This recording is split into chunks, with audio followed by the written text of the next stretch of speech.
Buenas tardes, muchachos. So I wanted to do a video really quick.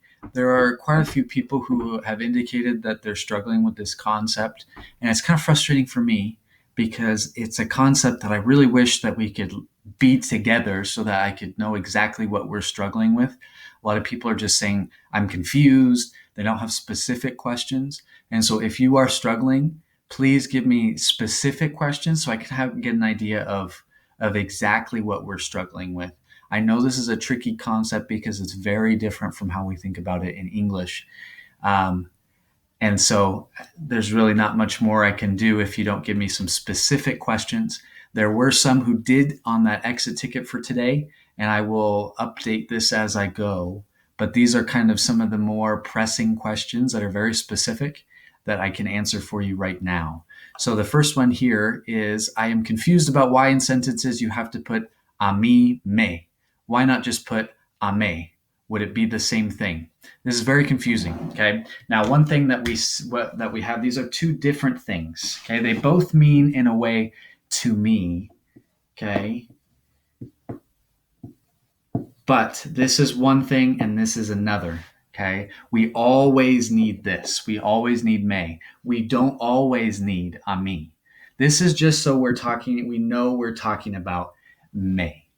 Okay. So if I were to give you a question and it just had a blank and it said, gusta el béisbol, okay, this could be any subject. And so the reason why I put a mí on some of those questions is so that you know that we need to put may here. We do not always need to say a mí, only when we're making some type of emphasis. For example, if you're having a conversation and someone says, I like soccer, and you say, well, I like baseball.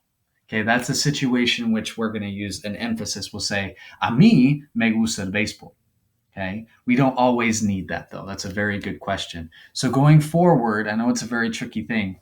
I want you to make sure that you're at least using the may. The reason why I wanted to go over that is because I want us to not use yo. We will never use yo when we're talking about our own opinion. Okay. If you have further questions on that, let me know. The second question here is I just don't understand when you have a blank and the pronoun le, why I don't know what you would put. I know it means you, so would you put usted? Now, le does not only mean to you, it can also mean to him and to her. So if you see that, we can either put él, as in a él, we can put a ella, or we can put a usted, depending on who it is that is the subject, who we could be talking about. If you're coming up with your own sentence, it could be any one of these. And so you need to make sure you know who you're talking about. Obviously, if we have a name, we also do that if it's one person's name. Okay. The next question. The video on YouTube taught us los and las instead of le and les. What are we supposed to do?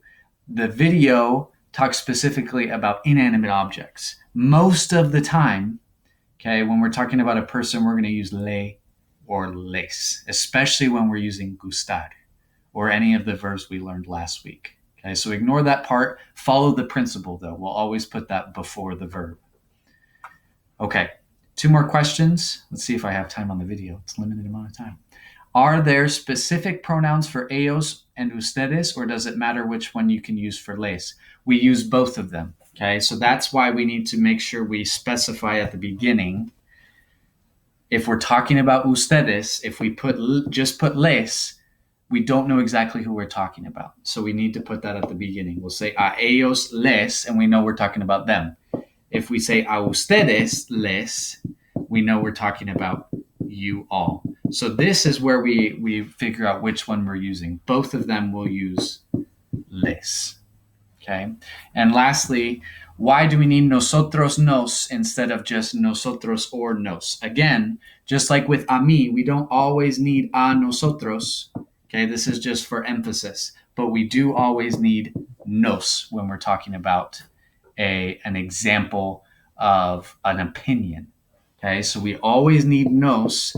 This is just emphasis. And so again, when you have a question, when you see a nosotros, that's just for me telling you that that's when we're using nos. Otherwise, this is kind of just repetitive.